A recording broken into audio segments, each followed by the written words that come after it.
Keluarga Katolik yang berbahagia, salam dalam kasih Tuhan kita Yesus Kristus. Bulan Desember selalu dijuluki sebagai bulan keluarga. Karena selama bulan Desember kita merayakan dan merenungkan peristiwa keselamatan yang dijanjikan oleh Allah yang hadir dalam pribadi Yesus dan kehadiran Kristus di dunia melalui sebuah keluarga sederhana, Yusuf dan Maria. Tahun 2020, selama 30 hari penuh, Komisi Keluarga KWI, Konferensi Wali Gereja Indonesia, mengundang para uskup untuk hadir di tengah keluarga, guna memberikan peneguhan dan pengajaran tentang nilai-nilai hidup keluarga Katolik. Tujuannya supaya apa? Supaya keluarga Katolik bisa menjadi garam dan terang di tengah masyarakat. Keluarga Katolik yang berbahagia. Hari ini, sebelum kita mendengarkan peneguhan dari Bapak Uskup Denpasar, telah hadir bersama kita Ketua Komisi Keluarga Keuskupan Denpasar, Romo Adianto Paulus Harun. Selamat siang Romo, apa kabar? Baik Pak. Dan juga Pak Sutri Wisnu Mulyati. Apa kabar Pak Sutri Wisnu Mulyati? Baik Pak Loren, salam. Ya.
Romo Adi,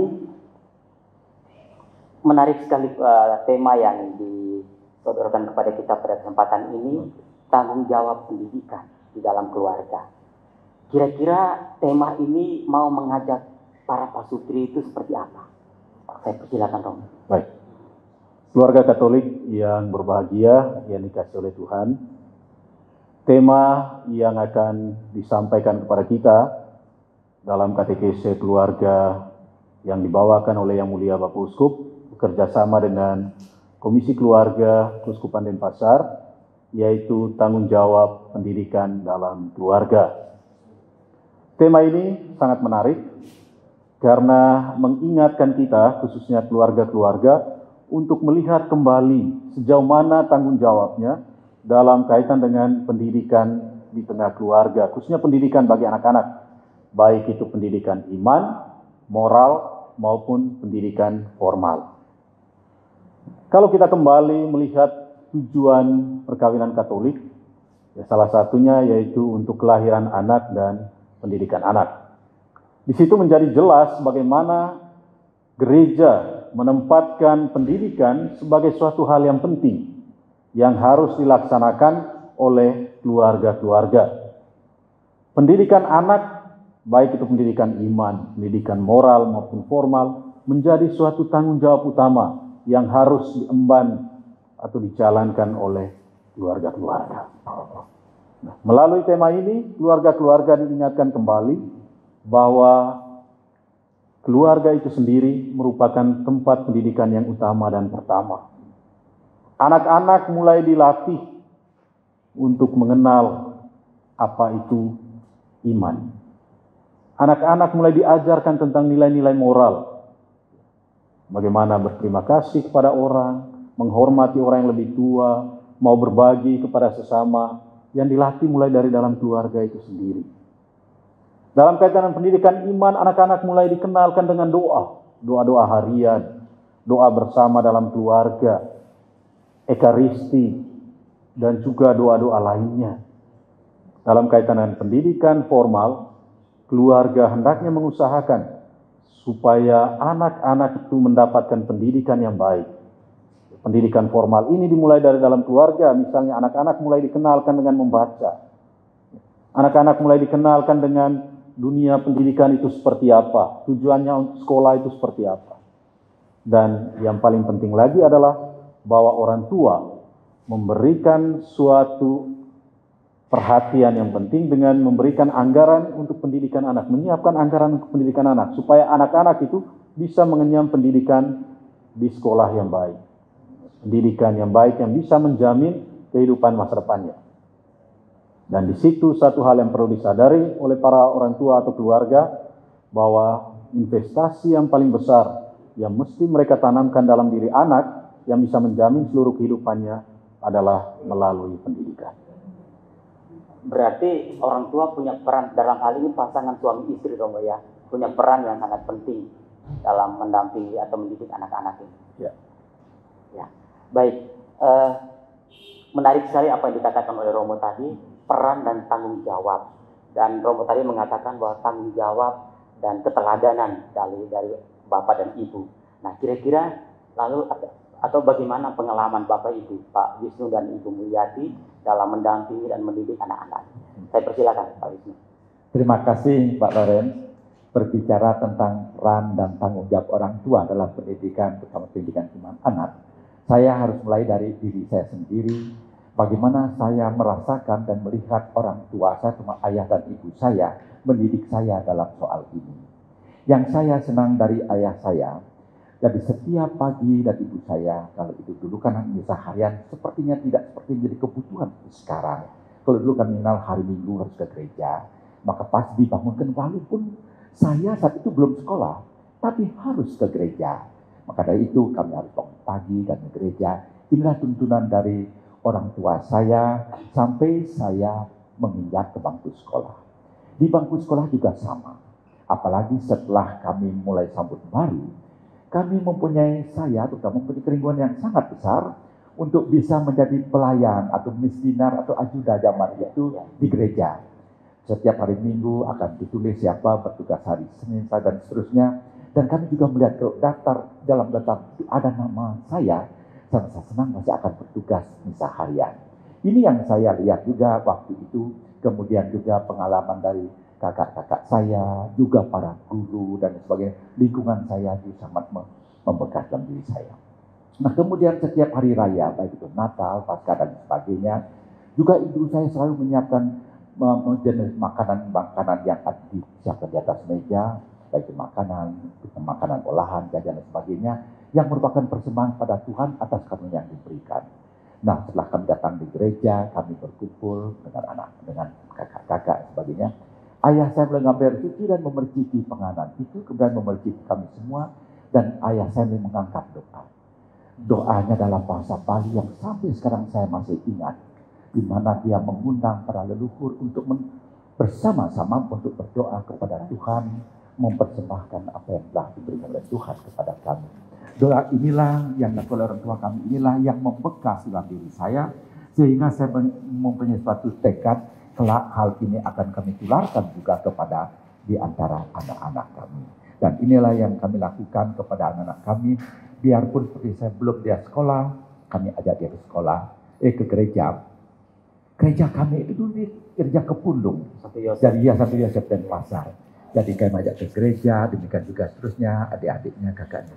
Dan ke gereja kami tidak pernah memberikan bekal makanan. Dan di gereja dia harus duduk manis, saatnya berdiri, berlutut, atas nama Bapa, semua dia lakukan. Dan kami melihat dari wajah anak kami ini, sepertinya dia agak bosan, agak dongkol, ya meringis, tetapi dia lakukan dengan sukacita. Dan kami melihat kemudian setelah dia ikut sekolah minggu dan seterusnya, anak-anak kami ini dapat melakukan itu dengan sukacita. Demikian Pak Loren. Baik, mungkin Ibu mau menambahkan. Saya silakan Bu. Baik, saya juga kepingin menyampaikan bagaimana saya mengenang perjalanan saya, Pak Loren. Memang saya berasal dari orang Hindu. Sampai sekarang pun keluarga masih Hindu. Dan tetapi saya hidup umur 4 tahun sudah di lingkungan Katolik. Dan pendidikan dari TK sampai SMP saya memilih SKKP itu di Palasari. Jadi lingkungan sudah Katolik semua. Jadi saya mengenang perjalanan pembimbing guru-guru kami, para biarawati, pastor, hidup doa-mendoa menjadi kebutuhannya. Itu yang membuat kami tertarik, sehingga saya sendiri memutuskan dan meminta izin kepada orang tua dan saudara-saudara saya untuk dibaptis setelah saya SKKP. Kemudian itulah yang kami tekadkan berdua dengan pasangan Wisnu untuk melanjutkan setelah menikah ini, saya ingin menularkannya kepada anak-anak kami. Yang penting bagi saya, dari kecil saya sudah membiasakan diri, karena anak-anak kami kan sudah dari bayi sudah dibaptis. Saya mencoba setiap hari membuat tanda salib di dahinya, apa peranan tanda salib itu. Nah, kemudian mengenyam ke pendidikan, saya berusaha dengan pasangan Wisnu menyekolahkan, tidak hanya cukup pendidikan iman itu di rumah, tentu akan di sekolah juga dia dapatkan. Itu kami sekolahkan ke sekolah Santo Yosef yang dulu Swastiastu. Ya. Kemudian sejak kecil juga kami juga berusaha untuk mengajak dia berdoa, walaupun dengan doa yang sangat sederhana. Ketika dia mau makan, mengajak dia berdoa atas nama Bapa dan Putra dan Roh Kudus. Amin. Tuhan, terima kasih saya sudah diberi maaf oleh Ibu. Doa yang sangat sederhana. Kemudian doa ini juga meningkat ketika dia sudah jenjang ke lebih tinggi. Saya beritahukan di rumah ada salib, ada benda-benda suci seperti salib, air suci, patung-patung kudus, orang kudus. Nah, untuk apa itu? Dan juga pentingnya ada ruangan doa di rumah untuk kami berdoa. Nah, kemudian setiap mereka pergi, bangun pagi, mau menjelang tidur, kami selalu mengingatkan, karena sudah mulai pisah tidur, mengingatkan, sudah berdoakah? Gitu. Pasti terus itu aja ditanya, katanya pasangan saya. Tapi bagi saya itulah, bagi saya itu ini bekal mereka. Begitu juga mereka setelah pendidikan di luar, kami di Malang, ada yang bekerja di luar, saya selalu ingatkan, sudah ke gereja. Walaupun saya tidak tahu mereka ke gereja atau tidak, tetapi setiap hari Minggu saya pasti telepon, sudah ke gereja, gitu. Pentingnya doa itu. Bagi saya juga yang penting, di rumah saya berusaha menciptakan suasana menerima, memahami, mendengarkan mereka. Kenapa? Karena mendengarkan juga menjadi penting. Ketika dia menghadapi masalah, tentu bukan masalahnya yang terpenting, tapi pendampingan kami. Gitu. Ini bukan masalah, ini pengalaman yang luar biasa. Kita harus bangkit dari apa yang kita dapati. Walaupun itu menyakitkan, menyedihkan, itu kami selalu bangkitkan mereka. Nah itu kira-kira yang saya dapat lakukan, Pak Loren, bersama pasangan saya Wisnu. Berarti keteladanan ya, keteladanan. Dan juga bagaimana orang tua selalu mengingatkan mereka sebagai bentuk tanggung jawab mereka, ya, tanggung jawab orang tua kepada anak-anak. Baik, saya teringat dengan satu kalimat yang ditulis oleh Santo Paulus.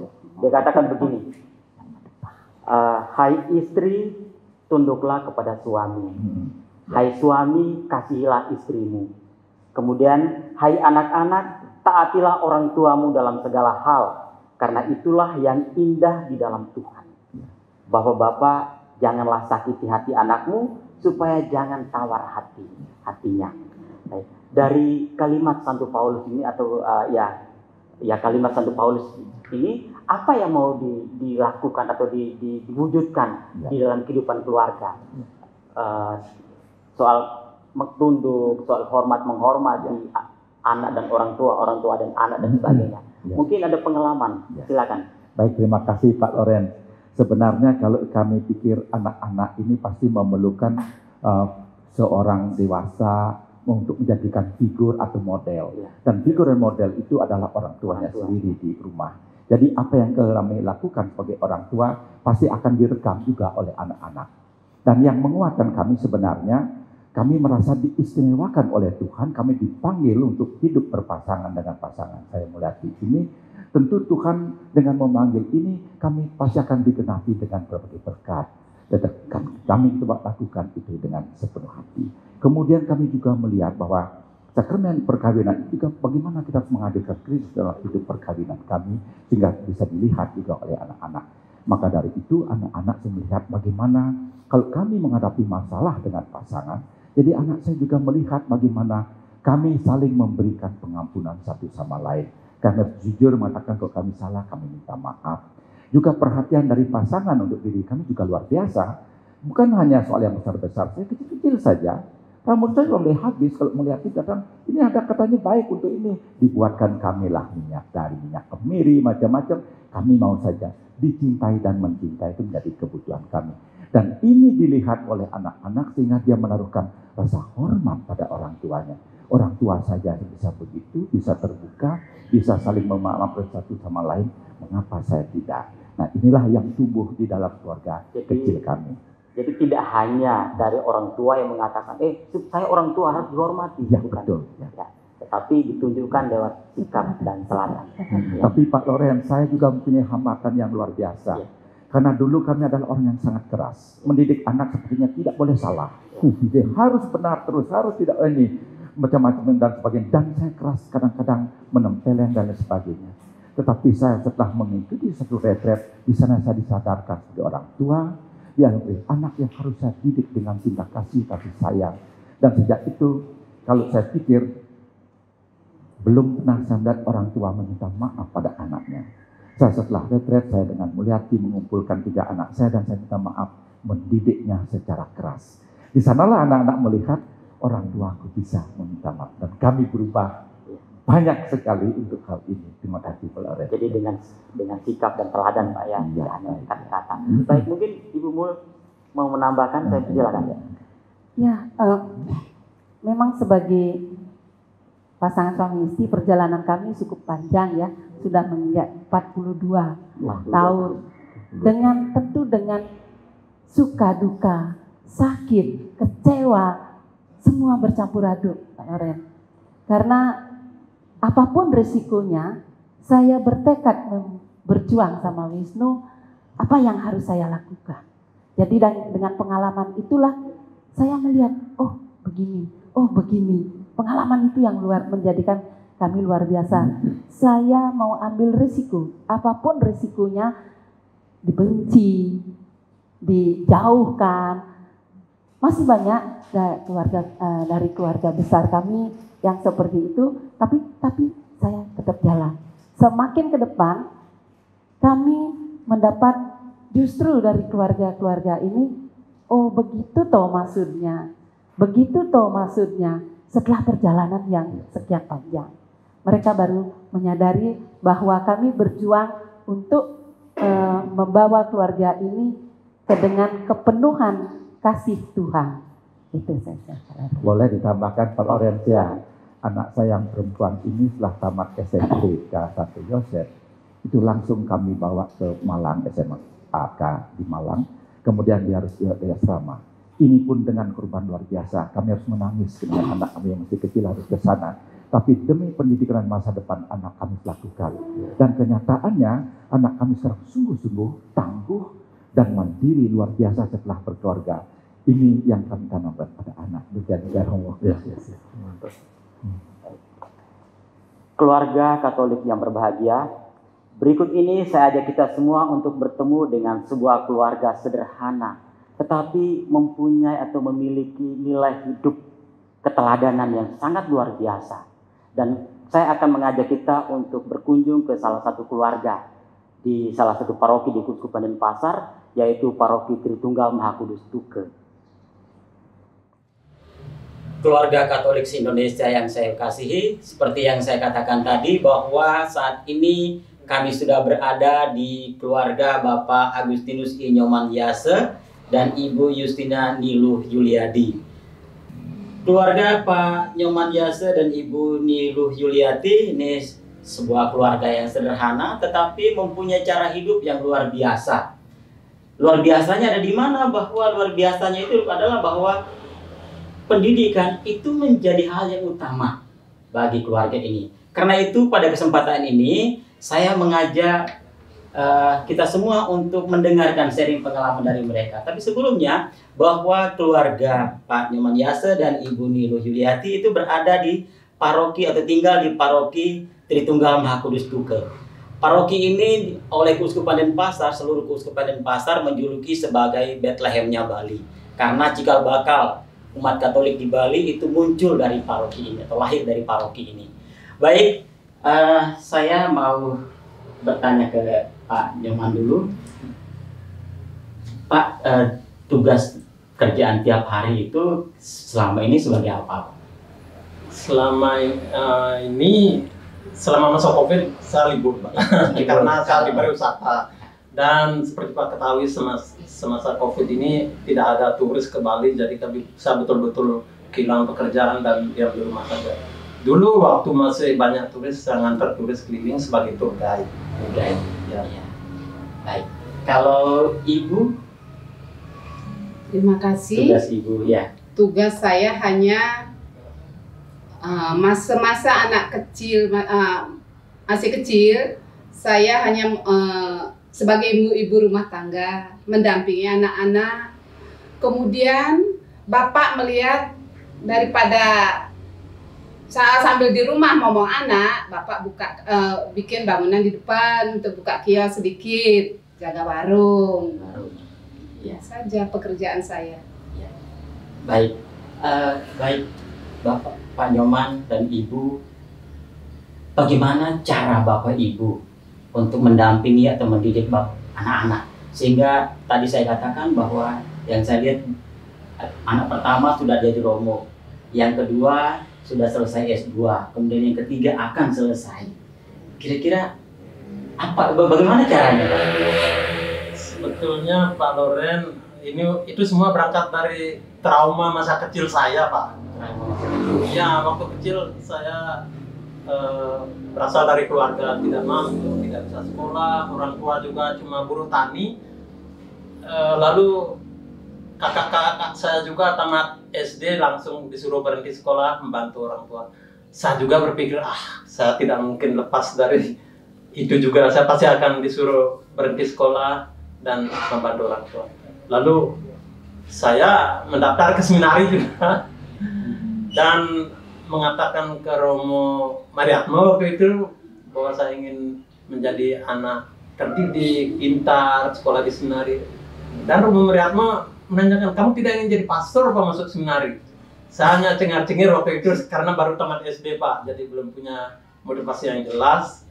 Dan saya diterima di seminari dan saya bisa menyelesaikan SMP, bahkan seminari menengah juga di Martoyudan. Dan karena trauma masa kecil tidak bisa sekolah, saya bertekad bagaimanapun saya harus menyekolahkan anak-anak saya semasih mereka mau sekolah. Kalau mereka sudah berhasil, apa yang menjadi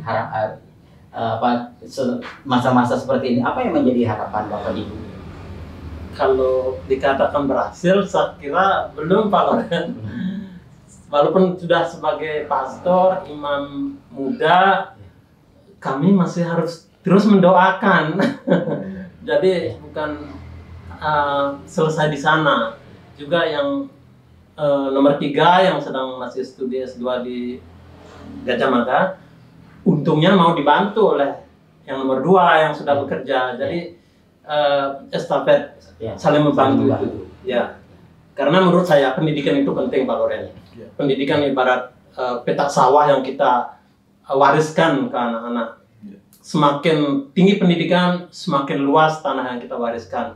Dan kalau tanahnya luas kan petani lain juga bisa menggarap, dan kalau hasilnya banyak kan mereka juga bisa beramal. Demikian juga pendidikan menurut saya, apalagi pendidikan itu kan tidak hilang, melekat pada dirinya. Jadi pendidikan itu penting menurut saya, penting sekali. Sehingga itu yang membuat motivasi Bapak Ibu untuk terus mendukung mereka untuk sekolah, ya. Betul, Pak. Jadi harus mengikuti semasa dia mau belajar dan mampu belajar. Saya akan usahakan, walaupun tidak punya uang, saya katakan saya punya uang, silahkan berangkat. Seperti waktu ke Prancis, berangkat, saya punya uang, walaupun koperasi. Sebetulnya kami lahir di lingkungan dekat gereja dan zona nyaman lah, katakan, tidak di tempat yang diaspora jauh dari gereja. Sehingga kegiatan apapun di gereja anak saya suruh ikut. Terutama waktu Riko kecil, dia paling rajin misinar. Saya dorong terus supaya ikut misinar, dan sekarang dan ketika saya reuni dengan teman-teman seminari menengah, saya ajak dia ke ikut dan melihat seminari itu sebuah sekolah yang bagus. Dia ingin mendaftar ke sana katanya setelah tamat SMP. Akhirnya saya persilakan, saya dukung. Siapa tahu Tuhan memanggilnya menjadi imam. Dan ternyata dia tertarik untuk meneruskan, bahkan setelah selesai seminari menengah, masuk seminari tinggi, saya kembali buka, apakah kamu mau kuliah di rumah saja atau melanjutkan di seminari. Dia katakan, ya saya mau melanjut aja di seminari, kalau mau keluar nanti biar Bapak Uskup yang mengeluarkan saya, katanya. Jadi saya terbuka untuk anak-anak, Pak. Keluarga Katolik yang berbahagia, dari sharing pengalaman ini mungkin ada 1-2 benang merah yang ingin disampaikan oleh Romo, Ketua Komisi Keluarga Keuskupan Denpasar. Saya persilakan, Romo. Keluarga Katolik yang berbahagia, Pak Nyoman dan Ibu, dan terima kasih atas sharingnya yang luar biasa dalam berkaitan dengan katekesi keluarga, di mana tema katekesi yang kita ambil pada kesempatan ini yaitu tanggung jawab keluarga dalam pendidikan. Dari sharing tadi, saya kemudian bisa melihat bahwa Pertama-tama, pendidikan itu merupakan tanggung jawab keluarga. Baik itu pendidikan iman, pendidikan moral, maupun juga pendidikan formal.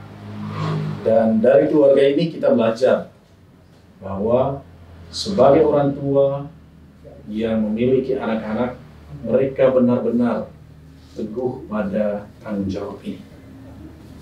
Mereka dalam kesederhanaan, dalam ketiadaan harta, tapi mereka berjuang untuk menanamkan dalam diri mereka bahwa anak-anak harus mendapatkan pendidikan yang baik. Dan ini juga mereka terus memberikan motivasi kepada anak-anak. Mereka bahkan memiliki prinsip bahwa sejauh anak masih mampu dan masih mau untuk belajar, mereka pasti akan selalu mendukung. Saya kira ini nilai yang sangat penting yang kita bisa belajar dari keluarga sederhana ini. Selain itu juga ada nilai lain yang kita petik dari sharing keluarga ini, bahwa pendidikan iman itu juga senantiasa mereka usahakan di tengah keluarga. Pendidikan iman mereka jalankan dengan doa bersama, lalu juga mendorong anak-anak, mendukung anak-anak untuk mengambil bagian dalam pendidikan iman yang dilakukan oleh gereja. Nah, dari situlah kemudian bertumbuh dan berkembang, lalu pada akhirnya menghasilkan seorang imam. Dan puji Tuhan juga keluarga ini memiliki 2 anak yang lain yang sampai saat ini tetap setia menjadi orang Katolik. Jadi ini merupakan mutiara-mutiara berharga yang kita timba dari keluarga Panyoman dan Ibu. Mudah-mudahan ini menjadi inspirasi bagi kita semua. Dan nanti kita akan mendengarkan bagaimana pengajaran dan juga penegasan dari Bapak Uskup soal pendidikan dalam keluarga sebagai tanggung jawab yang utama. Keluarga Pak Agustinus Joman Yase dengan Ibu Niluh Yuliati itu memiliki 3 orang putra. Putra pertama dipersembahkan sebagai seorang imam. Karena itu sekarang kita mendengarkan bagaimana pendidikan yang dijalankan oleh keluarga ini sehingga Romo Riko bisa menjadi seorang imam. Mari kita dengarkan bersama.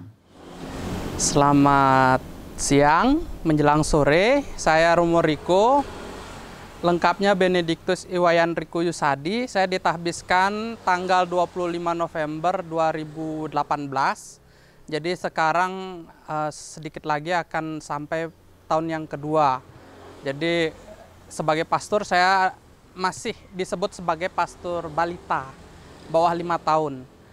Dalam kesempatan ini saya diminta men-sharingkan pengalaman bagaimana keluarga membentuk panggilan imamat dalam hidup saya.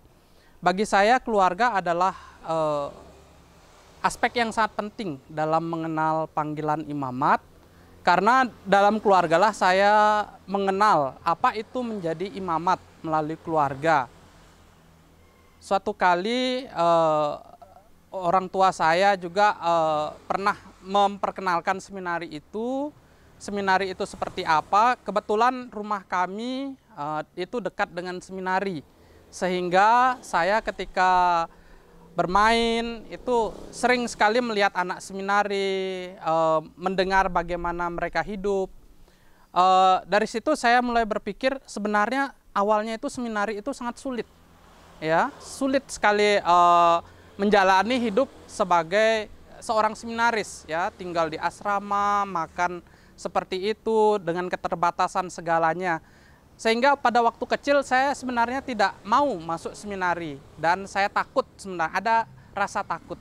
Tapi kemudian ketika saya sudah masuk SMP, saya diperkenalkan dengan seminari. Ternyata tidak hanya ada di Bali saja, tetapi juga ada di Jawa Tengah.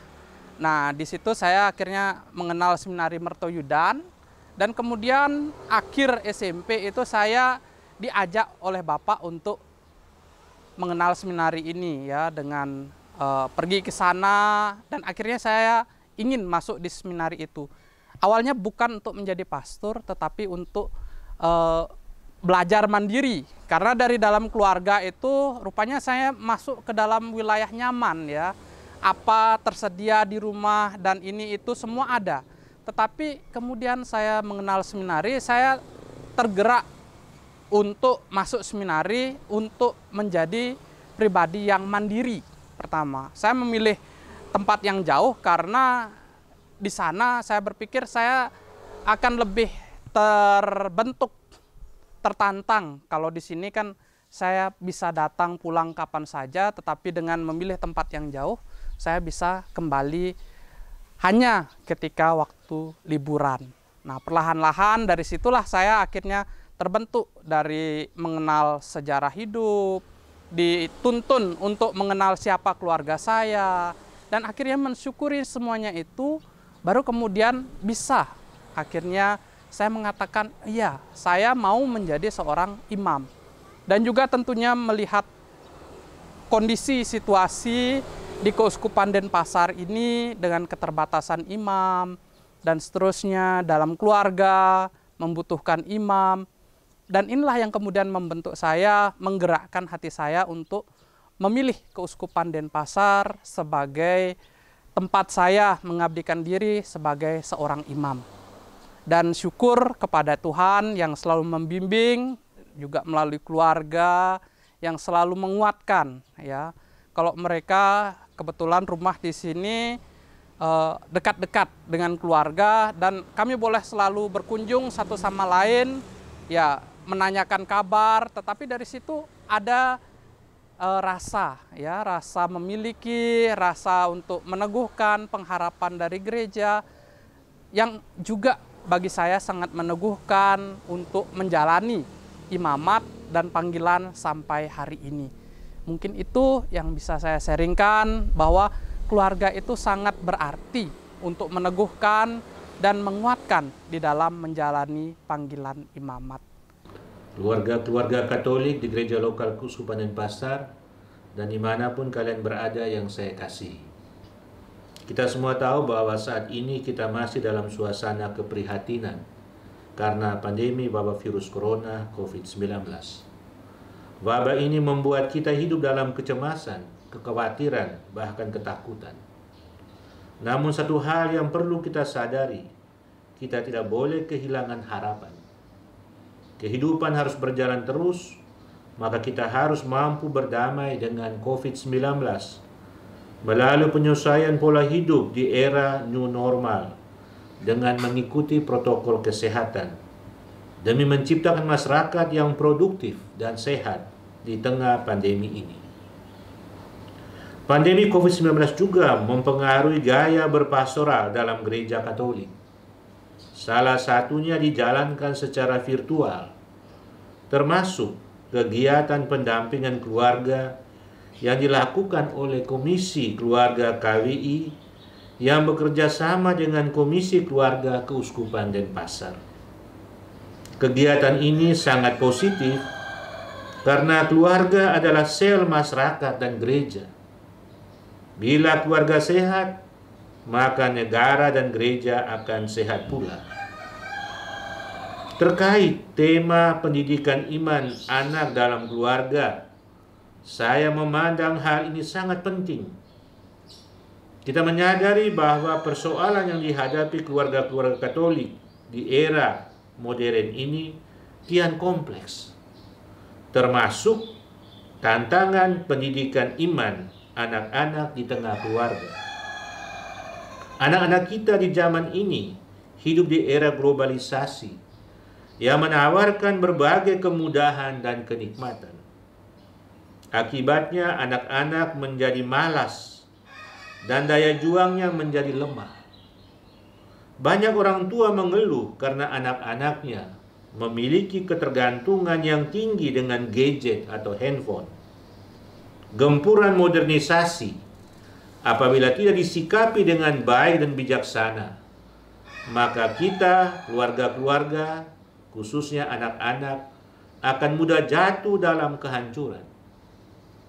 Pendidikan berantakan karena malas belajar, iman lemah karena bukan Tuhan yang menjadi prioritas.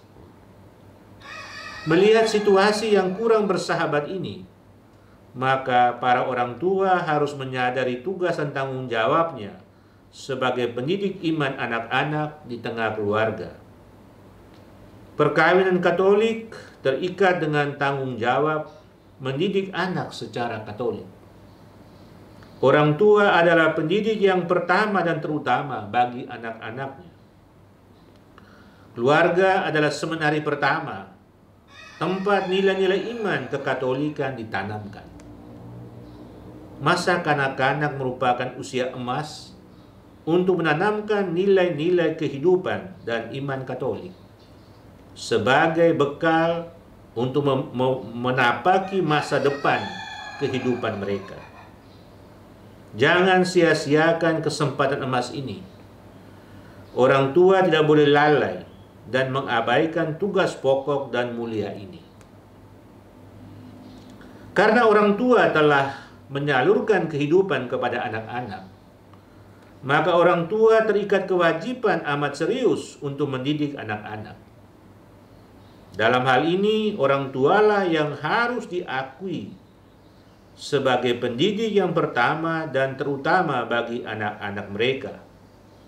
Demikian kata Konsili Vatikan II dalam Gravissimum Educationis nomor 3 dan Familiaris Consortio nomor 36. Dengan demikian, orang tua harus menyediakan waktu bagi anak-anak untuk membentuk mereka menjadi pribadi-pribadi yang mengenal dan mengasihi Allah. Kewajiban dan hak orang tua untuk mendidik anak-anak tidak dapat seluruhnya digantikan atau dialihkan kepada orang lain. Mengirim anak-anak untuk mengikuti pelajaran, les privat, atau menyekolahkan anak di sekolah nasional plus atau internasional tidak menjamin pembentukan karakter anak dengan baik. Demikian pula dalam hal pendidikan iman. Banyak orang tua berpikir, asal sudah mengirimkan anak ke bina iman, sekami dan sejenisnya, maka tugasnya selesai. Pemikiran itu sungguh keliru. Guru-guru di sekolah, guru les, ataupun pendamping bina iman atau sekami hanyalah membantu orang tua. Namun orang tua tetaplah yang harus melakukan tugasnya sebagai pendidik utama. Orang tua sebagai pendidik utama dalam hal iman kepada anak-anak berarti orang tua harus secara aktif mengajar dan mendidik anak-anak dan terlibat dalam proses pendidikan tersebut. Orang tua sendiri harus memberi teladan dengan mempraktekkan imannya, berusaha untuk hidup kudus, dan terus menerapkan ajaran iman dalam kehidupan keluarga di rumah. Hal ini sangat penting agar anak-anak melihat bahwa iman itu bukan hanya diajarkan, tetapi dilaksanakan atau dihayati. Dan seterusnya, jika anak-anak sendiri membentuk keluarga, itu diajarkan kepada anak-anak mereka di kemudian hari. Mendidik anak dalam hal iman dapat dimulai dari hal-hal yang sederhana. Misalnya, tradisi berdoa bersama dalam keluarga. Doa merupakan salah satu upaya manusia untuk mendekatkan diri kepada Allah. Doa merupakan nilai yang sangat penting, karena itu doa hendaknya menjadi sungai kehidupan yang tiada henti-hentinya terus mengalir di tengah kehidupan keluarga. Doa harus menjadi gaya hidup para keluarga Katolik. Doa di tengah keluarga bisa dilakukan sebelum dan sesudah makan. Doa bersama sebelum tidur atau pada hari-hari penting dalam keluarga, seperti hari ulang tahun kelahiran anggota keluarga, hari ulang tahun perkawinan, syukur lulus sekolah, dan lain-lain. Gereja Katolik banyak menawarkan pilihan doa atau devosi yang bisa didoakan bersama-sama di tengah keluarga, seperti doa rosario, doa kerahiman ilahi, doa kepada hati kudus Yesus, serta berbagai jenis novena lainnya. Selanjutnya, membaca kitab suci sesuai bacaan hari yang bersangkutan, direnungkan, kemudian jika mungkin di-sharingkan. Orang Kristiani hidup dari kitab suci yang merupakan sabda Allah sendiri. Dengan santapan sabda itu, kita semakin hari diharapkan semakin mengenal, mencintai, dan mengikuti Yesus Kristus. Kitab suci sebagai sabda Allah membina kita hidup dalam kebenaran iman dan moral. Dengan mengenalkan kitab suci sejak usia dini, diharapkan anak-anak semakin beriman dan semakin mencintai Kristus dan ajarannya. Kata Santo Hieronymus, yang tidak membaca atau mengenal kitab suci tidak mengenal Kristus dan ajarannya. Selanjutnya, merayakan Ekaristi hari Minggu bersama-sama semua anggota keluarga. Dan sesudahnya menjelaskan kepada anak-anak maknanya. Kita tahu Ekaristi adalah sumber dan puncak seluruh hidup Kristiani. Dengan menyantap sakramen Ekaristi berarti kita dipersatukan dengan Kristus sendiri yang menjadi sumber kekuatan sejati. Dengan membiasakan anak-anak merayakan Ekaristi sejak dini, maka anak-anak dilatih untuk menempatkan Ekaristi sebagai bagian terpenting dalam kehidupan iman anak-anak yang akan terus dibawa dalam kehidupan selanjutnya. Keluarga-keluarga Katolik di gereja lokal Keuskupan Denpasar dan dimanapun kalian berada yang saya kasihi. Singkatnya, berkaitan dengan pendidikan iman anak, penting sekali keluarga-keluarga Katolik menghayati keberadaannya sebagai Ecclesia Domestica atau gereja rumah tangga. Kesadaran ini kiranya mampu memperteguh persatuan dan keutuhan hidup berkeluarga, meskipun keluarga menghadapi banyak tantangan dan kesulitan. Makna keluarga Katolik sebagai Ecclesia Domestica menurut Katekismus Gereja Katolik adalah keluarga-keluarga sebagai pusat iman yang hidup, tempat pertama iman akan Kristus diwartakan, dan sekolah pertama tentang doa, kebajikan-kebajikan, dan cinta kasih Kristiani. Oleh karena itu hendaknya para orang tua dengan perkataan maupun teladan hidup menjadi pewarta iman pertama bagi anak-anak mereka, serta bertugas menanamkan nilai-nilai kekatolikan bagi putra-putrinya. Keluarga sebagai Ecclesia Domestica menghidupi keluarganya dengan tekun menyambut sakramen-sakramen, berdoa, dan menerapkan ajaran kasih.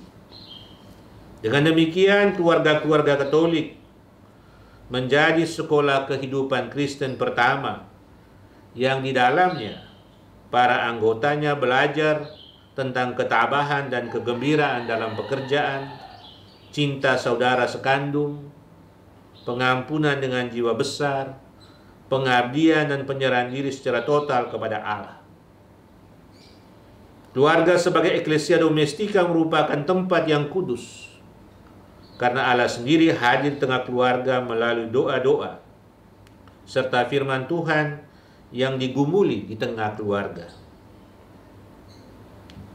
Dengan menyadari peran keluarga sebagai Ecclesia Domestica, kita berharap keluarga-keluarga Katolik mampu mengambil bagian dalam pengorbanan Kristus bagi pengudusan umat manusia dan menjadi sarana keselamatan.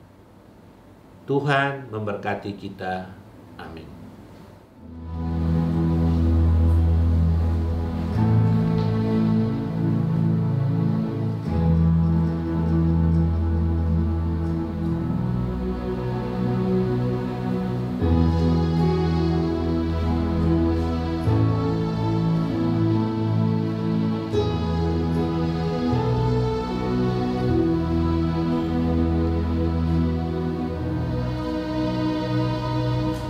Di dalam doamu kau sebut namaku, di dalam harapmu kau sebut namaku, di dalam segala hal namaku di hatimu. Tak dapat ku balas cintamu ayahku, takkan ku lupakan nasihatmu itu. Hormati orang tuamu agar lanjut tumbuh di bumi. Terima kasih ayah dan ibu, kasih sayangmu padaku, pengorbananmu meneteskan peluh untuk kebahagiaanku. Tuhan, lindungi ayah ibuku, dalam doaku berseru. Tetes air matamu yang kau tabur di tuai bahagia.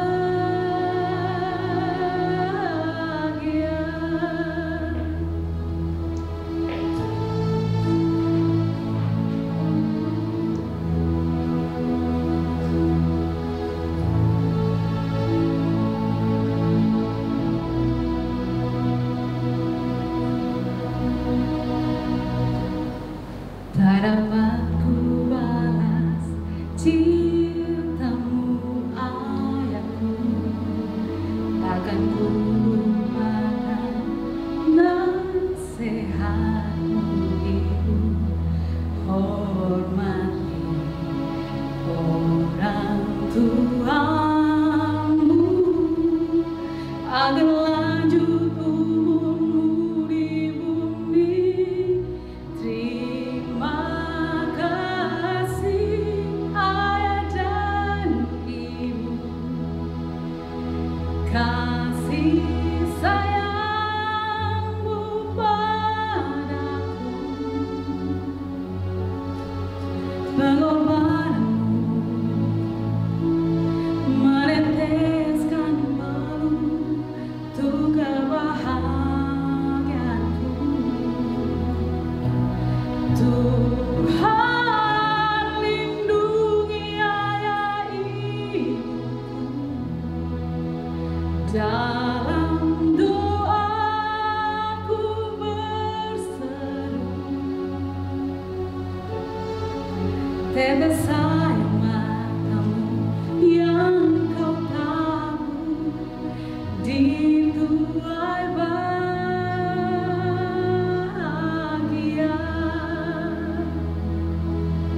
Tetes air matamu yang kau tabur di tuai bahagia.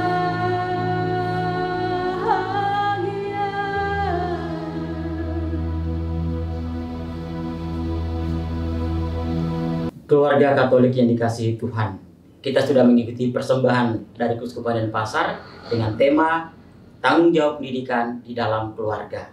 Semoga acara ini dan kegiatan ini bermanfaat bagi kita, khususnya keluarga-keluarga Katolik di seluruh Indonesia. Terima kasih dan Tuhan memberkati.